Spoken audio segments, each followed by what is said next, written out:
আজকের গুরুত্বপূর্ণ আঞ্চলিক সংবাদে সবাইকে জানাই স্বাগতম। আজকের সকালের বিশেষ খবর হলো করিমগঞ্জের 518 বানবাসী পরিবারকে ত্রাণ দিলেন শিলচরের বিধায়ক দীপায়ন চক্রবর্তী। অভাবনীয় বন্যার কবলে পড়েছে করিমগঞ্জ জেলার বিস্তীর্ণ এলাকা, মানুষের দুর্ভোগের শেষ নেই। ঘরবাড়িতে মানুষ আশ্রয় নিয়েছেন ত্রাণ শিবিরে। এমন পরিস্থিতিতে আর্তজনের দিকে সহায়তার হাত বাড়ালেন শিলচরের বিধায়ক দীপায়ন চক্রবর্তী। মঙ্গলবার তার ব্যক্তিগত উদ্যোগে করিমগঞ্জের 518টি বানবাসী পরিবারের হাতে বিভিন্ন ত্রাণ সামগ্রী তুলে দেওয়া হয়। বিধায়ক ব্যক্তিগত কাজে বরাকের বাইরে রয়েছেন, তবে করিমগঞ্জে ভয়াবহ বন্যা পরিস্থিতির খবরে গভীর উদ্বেগ ব্যক্ত করেছেন। বিধায়ক জানান, গতকাল তিনি করিমগঞ্জের জেলা উপায়ুক্তের সঙ্গে এ ব্যাপারে কথা বলেন। আজ দলের জেলা সভাপতিকেও ত্রাণ বিতরণের ব্যাপারে জানান। বিধায়ক বলেন, আসাম সরকার ও জেলার বিজেপি বিধায়করা ও করিমগঞ্জ জেলার দলের কার্যকর্তারাও বন্যা দুর্গতের যথাসম্ভব সাহায্য সহযোগিতা করছেন। তিনিও আসাম সরকারের একজন প্রতিনিধি হিসাবে সামান্য দায়িত্ব পালন করার চেষ্টা করেছেন। মঙ্গলবার তার প্রতিনিধিদের মাধ্যমে ত্রাণ সামগ্রী হিসেবে প্রত্যেক পরিবারকে 1 লিটার সরিষার তেল, 1 লিটার দুধ, 1 প্যাকেট বড় বিস্কুট, 1 প্যাকেট মশা কয়েল, সোয়াবিন, আলু 1 কেজি, 500 গ্রাম পেঁয়াজ ও হলুদ ইত্যাদি। বিধায়কের পক্ষে এদিন ত্রাণ বন্টনে সহযোগিতা করেন সম্রাট চৌধুরী, জয়দীপ চক্রবর্তী, অনুপম দেব, সুমন চন্দ্র, স্বর্ণদীপ ঘোষ, শ্রীময় ভট্টাচার্য, বলরাম শীল, অভিজিৎ মজুমদার, মৃগাঙ্ক সাহা প্রমুখ। এদিন যেসব ত্রাণ শিবিরে বিধায়কের পক্ষ থেকে ত্রাণ বন্টন করা হয় তার মধ্যে রয়েছে লঙ্গাই রেল স্টেশন স্থিত শিবির, সরস্বতী বিদ্যানিকেতন শিবির, সুপ্রাকান্দির পল্লীমঙ্গল হাইস্কুল শিবির, পিননগর রেললাইন লাগোয়া শিবির, সুপ্রাকান্দির রেললাইন লাগোয়া শিবির ও নগেন্দ্রনাথ তিলকচাঁদ মধ্যবঙ্গ স্কুল স্থিত শিবির। অপরদিকে উত্তর করিমগঞ্জের আইটিআই চলে যাচ্ছে রামকৃষ্ণনগরে। জন্মস্থানের প্রতি আকৃষ্টতায় উত্তর করিমগঞ্জে থাকা আইটিআই চলে যাচ্ছে রামকৃষ্ণনগরে। 1985 সালে প্রতিষ্ঠা লাভ করা আইটিআই চলে যাচ্ছে রামকৃষ্ণনগর। স্থানান্তরের যাবতীয় প্রক্রিয়া শুরু করতে নির্দেশ দেওয়া হয়েছে। সামগ্রী এক জায়গা থেকে অন্য জায়গায় নিয়ে যাওয়ার সময় যাতে কোনো অসুবিধা না হয় সে বিষয়টি পুলিশ সুপারকে খতিয়ে দেখতে ইন্ডাস্ট্রিয়াল ট্রেনিং ইনস্টিটিউটের অধ্যক্ষ জানিয়েছেন। আইটিআর সরঞ্জাম নেওয়ার সময় কোনো ঝামেলা হলে তাও প্রতিহত করতে করিমগঞ্জের পুলিশ সুপারকে বলা হয়েছে। এখন প্রশ্ন হচ্ছে, উত্তর করিমগঞ্জ থেকে আইটিআইটি রামকৃষ্ণনগরে কেন স্থানান্তরিত হচ্ছে? লোকসভা ভোট প্রাপ্তির নিরিখে যদি আইটিআই স্থানান্তরিত করা হয় তাহলে পাতারকান্দি কেন্দ্রে স্থানান্তর হওয়া উচিত ছিল, কারণ করিমগঞ্জ লোকসভার 6টি বিধানসভার মধ্যে সবচাইতে বেশি ভোট পাতারকান্দি থেকে লাভ করেছে বিজেপি।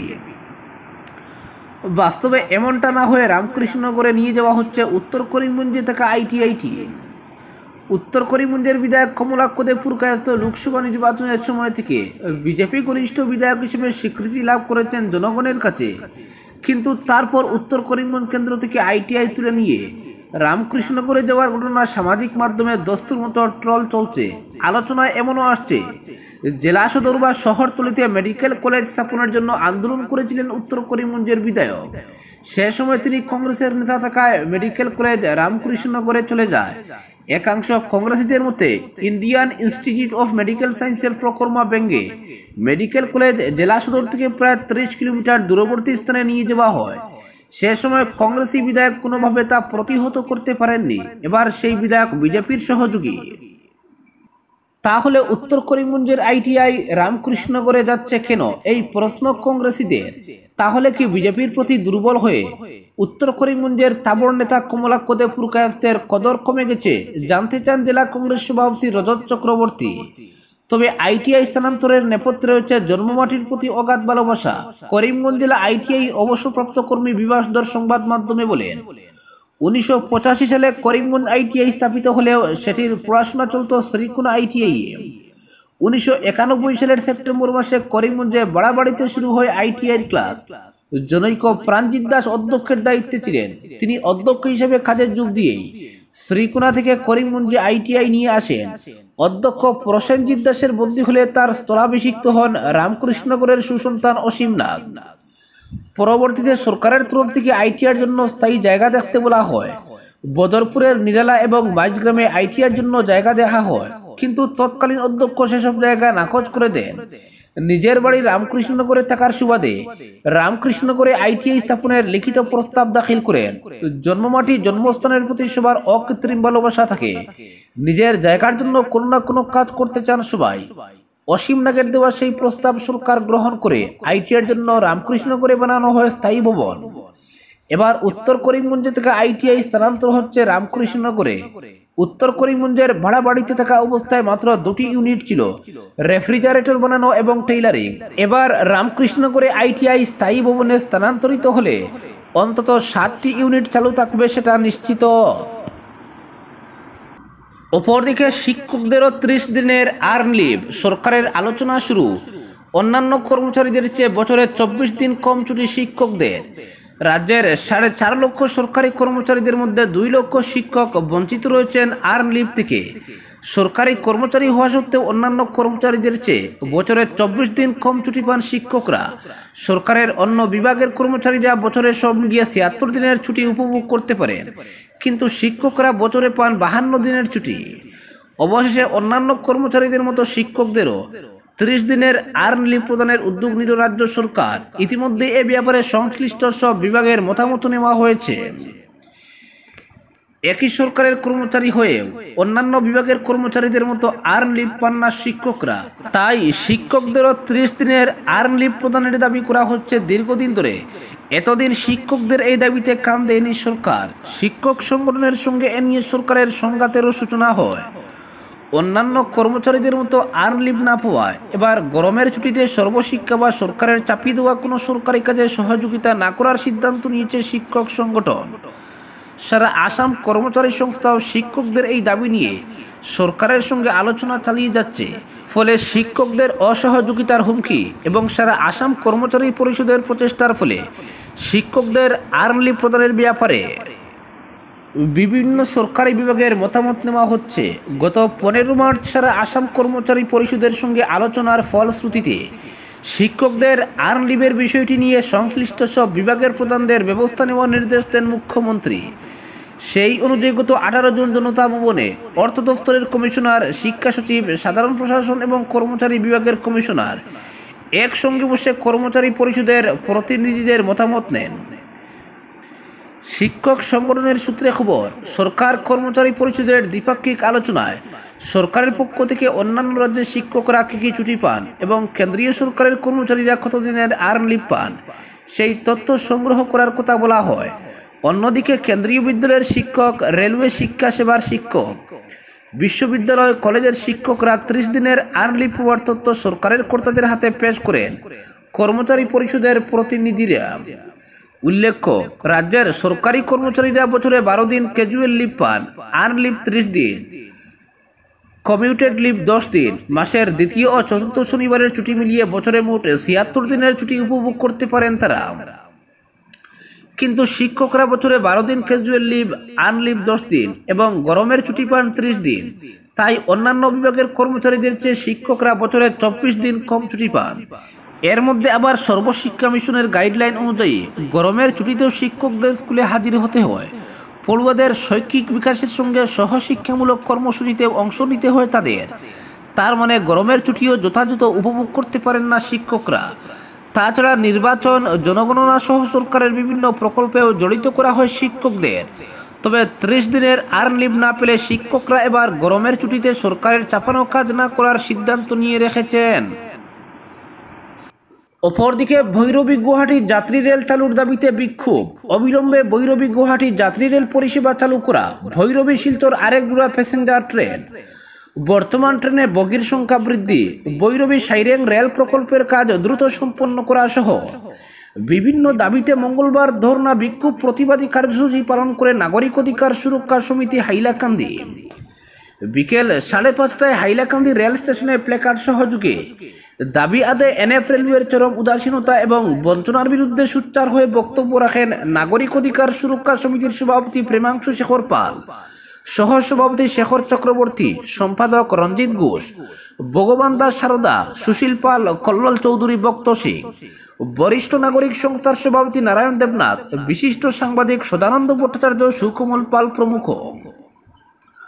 অন্যান্যদের মধ্যে উপস্থিত ছিলেন নারায়ণ দাস, সুদীপ পাল, লালা আনন্দময়ী সংঘের গোপাল দাস, ভারতবর্ষের বিভিন্ন প্রান্তে যখন একের পর এক অত্যাধুনিক রেল পরিষেবার প্রসার করছে, দুর্গম পাহাড়ি অঞ্চলে চেনাব নদীর বুক চিরে রেল সেতু নির্মাণ করতে সক্ষম, ইলেকট্রিক সেমি বুলেটের মতো অত্যাধুনিক ট্রেনের সঙ্গে টেক্কা দিয়ে রেল পরিষেবার খ্যাতি অর্জন করে কল্পনার সীমারেখা ভেদ করে যখন ভারতীয় রেল বিশ্বের সঙ্গে তাল নিয়ে চলছে, আর অন্যদিকে দীর্ঘদিন ধরে অবহেলিত হাইলাকান্দি জেলা এবং পার্শ্ববর্তী রাজ্য মিজোরামের সঙ্গে রেল যোগাযোগ সম্প্রসারণের কাজ কচ্ছপ গতিতে চলছে। Badarpur railway area manager office ঘেরাও, বিক্ষোভ প্রতিবাদী কার্যসূচি, একের পর এক ধর্ণা অনশন কার্যসূচির মতো আন্দোলনের চাপ প্রয়োগ করেও রেল প্রশাসন নীরব শ্রোতার ভূমিকা পালন করছে। বৈরবী গুয়াহাটি ট্রেনের দাবি আদায়ে মন্ত্রী বিধায়ক সাংসদদের কাছেও বারংবার আবেদন নিবেদন করা হয়, স্মারকলিপিও প্রদান করা হয়, কিন্তু বলা বাহুল্য কিছুই হয়নি। সুতরাং কমিটির পক্ষ থেকে দাবি আদায়ে আন্দোলনকে আরো ব্যাপক এবং শক্তিশালী করে গড়ে তুলতে পার্শ্ববর্তী রাজ্য মিজোরাম এবং হাইলাকান্দি জেলাবাসীর ঐক্যবদ্ধ হওয়ার আহ্বান করা হয়। অপরদিকে দলের সিদ্ধান্তে সায়, লোকসভায় বিরোধী দলনেতা হচ্ছেন রাহুল গান্ধী। লোকসভার বিরোধী দলনেতার পদে বসছেন রাহুল গান্ধী। মঙ্গলবার ইন্ডিয়া জোটের বৈঠক চলাকালীন সরকারিভাবে সিদ্ধান্তের কথা জানিয়ে দিল কংগ্রেস। প্রায় 3 দশকের রাজনৈতিক ক্যারিয়ারে এই প্রথম কোনো সাংবিধানিক পদে বসলেন রাহুল গান্ধী। অপরদিকে ইডির পর কেজরিওয়ালকে গ্রেপ্তার করল সিবিআই। বিপদ বাড়ছে দিল্লির মুখ্যমন্ত্রীর। এক কেন্দ্রীয় এজেন্সির হাতে গ্রেপ্তার হয়ে তাকে জেলের ঘানি টানতে হচ্ছে। এবার আরও এক কেন্দ্রীয় এজেন্সির হাতে গ্রেপ্তার হতে হলো দিল্লির মুখ্যমন্ত্রী অরবিন্দ কেজরিওয়ালকে। ইডির পর কেজরিওয়ালকে গ্রেপ্তার করল সিবিআই। মঙ্গলবার রাতে তিহার জেলায় দিল্লির মুখ্যমন্ত্রীকে গ্রেপ্তার করেছে কেন্দ্রীয় তদন্তকারী সংস্থা। সোমবার তিহারে গিয়ে কেজরিকে জিজ্ঞাসাবাদ করে সিবিআই। মঙ্গলবার তাকে গ্রেপ্তার হিসেবে দেখানো হয়। আজ সিবিআই দিল্লির মুখ্যমন্ত্রীকে আদালতে পেশ করবে। এর ফলে বিপদ আরও বাড়ল দিল্লির মুখ্যমন্ত্রীর। ইডির দায়ের করা মামলায় তিনি কোনো ক্রমে জামিন পেলেও সিবিআই এর মামলায় হেফাজতে থাকতে হতে পারে তাকে। জেল থেকে মুক্তি পেতে হলে 2 এজেন্সির মামলাতেই জামিন পেতে হবে আপ সুপ্রিমোকে। এদিকে ইডির করা মামলায় কেজরিওয়ালের জামিন নিয়ে গত 2 দিন বিভিন্ন আদালতে টানাপোড়েন চলছে। বৃহস্পতিবার নিম্ন আদালত জামিন দিয়েছিল তাকে, কিন্তু মুক্তি আটকাতে তৎপর ইডি পরের দিনই দ্বারস্থ হয়েছিল দিল্লি হাইকোর্টের। ইডির আর্জি ছিল বাতিল করা হোক নিম্ন আদালতের নির্দেশ। শেষ পর্যন্ত সেই মতোই কেজরির জামিনে অন্তর্বর্তীকালীন স্থগিতাদেশ দিয়েছিল হাইকোর্ট। মামলার পরবর্তী শুনানি ধার্য হয় 25 জুন। এই অবস্থায় জামিন পেতে মরিয়া দিল্লির মুখ্যমন্ত্রী রবিবার সুপ্রিম কোর্টের দ্বারস্থ হন। দ্রুত শুনানির আর্জি জানান কেজরির আইনজীবী। সেই মতো সোমবার শীর্ষ আদালতে শুনানি শুরু হয়, কিন্তু সেখানেও আশার আলো মেলেনি দিল্লির মুখ্যমন্ত্রীর জন্য। সুপ্রিম কোর্ট জানিয়ে দেয়, দিল্লি হাইকোর্টের স্থগিতাদেশ নিয়ে এখনই কোনো নির্দেশ দেওয়া হবে না। দিল্লি হাইকোর্ট যদি এই মামলায় কোনো রায় দেয় তাহলে সেদিকে নজর রাখবে শীর্ষ আদালত। এহেন পরিস্থিতিতে কেজরির অস্বস্তি আরও বাড়িয়েছে দিল্লি হাইকোর্ট। আদালতের বিচারপতি সাফ জানিয়ে দেন, রাউস অ্যাভিনিউ আদালতের বিচারে ত্রুটি ছিল। ইডিকেও জামিনের বিরোধিতা করে সওয়ালের জন্য প্রয়োজনীয় সময় দেওয়া হয়নি। সেই জন্যই নিম্ন আদালতের রায়ে স্থগিতাদেশের মেয়াদ বাড়িয়ে দিয়েছে দিল্লি হাইকোর্ট। সব মিলিয়ে বেশ চাপে কেজরিওয়াল। অপরদিকে দীর্ঘদিন থেকে জমাজলের প্রকোপে বিপন্ন পশ্চিম শিলচরের জনজীবন। যদিও ভারী বৃষ্টির প্রভাব কিছুদিন থেকে কমেছে, কিন্তু জমাজলের প্রভাবে পশ্চিম শিলচর এলাকায় জনজীবন বিপন্ন। বিশেষভাবে তপবননগর, দেবপাড়া, নেতাজিনগর, শিশু মন্দির স্কুলের আশপাশ এলাকা, এমনকি ওইসব এলাকার ভেতরের গলি রাস্তাগুলো দীর্ঘদিন থেকে জলমগ্ন হয়ে রয়েছে, যার ফলে এলাকার মানুষকে অতি কষ্টের মধ্য দিয়ে যাতায়াত এবং জীবনযাপন করতে হচ্ছে। জলের মধ্য দিয়ে ঘর থেকে বেরিয়ে এসে কাজ এবং বাজারহাট ও কচিকাচাদের স্কুলে যেতে হয়। এলাকাগুলো নিচু থাকার ফলে শহরের নালা নর্দমার জল কমলে ওইসব এলাকায় জমে রয়েছে প্রচুর জল।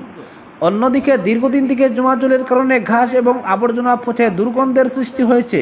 দুর্গন্ধ ছড়াচ্ছে চারদিকে। এলাকার জনগণ জানান, অতি সত্বর জমা জল নিষ্কাশনের ব্যবস্থা না করলে বিভিন্ন রোগের প্রাদুর্ভাব দেখা দেবে, যা হয়তো মহামারীর আকার ধারণ করতে পারে বলে তারা আশঙ্কা প্রকাশ করেন। বিশেষভাবে ছোট বাচ্চা ও বৃদ্ধদের এই দুর্গন্ধযুক্ত নোংরা জলের মধ্য দিয়ে আসা যাওয়া করা খুবই কষ্টকর। তাই জমা জল নিষ্কাশনে প্রশাসনের দৃষ্টি আকর্ষণ করেছেন এলাকাবাসী। তারা এও বলেন, যদিও এখন সব স্লুইস গেট খোলা, কিন্তু এলাকাটি নিচু হওয়ার জন্য জল বের হতে পারছে না। তাই অতি সত্বর বিকল্প ব্যবস্থার মাধ্যমে নিষ্কাশনের ব্যবস্থা করা অত্যন্ত জরুরি। আজকের বিশেষ সংবাদ এখানেই সমাপ্ত।